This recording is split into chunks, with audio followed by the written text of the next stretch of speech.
ዘኪ ኤሌክትሮሜካኒካል ኢንጂነሪንግ እንግዲህ የምስራችሁን ቀጥሏል እላችኋለሁ። ዘኪ ኤሌክትሮሜካኒካል ኢንጂነሪንግ ይሄንን የጣሊያን የቱርክ የቻይና ማሽን ሁሉም ተመሳሳይ ነገር አላቸው። ነገር ግን ይሄ 19.2 ኪሎዋት ነው። 3 ፌዝ ነው። ስንት ፓትራ አለው? 6 ፓትራ አለው። 2 በሰዓት ስንት ያመርታል? ከ600 እስከ 1000 ዳቦ ብቻ ነው የሚያመርተው በሰዓት። ቼክ አድርጉ፣ ጎግል አድርጉ። 19.2 ኪሎዋት ነው። ይሄንን ኮፒ አድርገን እንዴት እንደሰራን ተከታተሉኝ።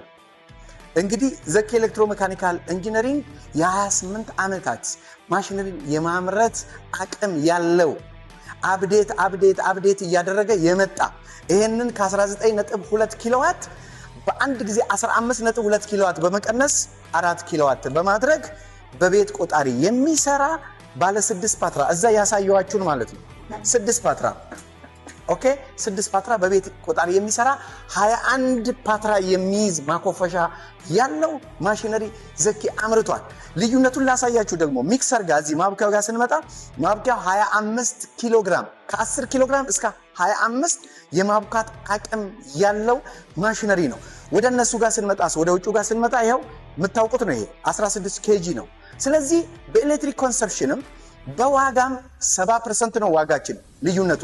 በኤሌክትሪክ ደግሞ 300% አካፍሉት እናንተ 19.2 ኪሎዋት በ4 ኪሎዋት።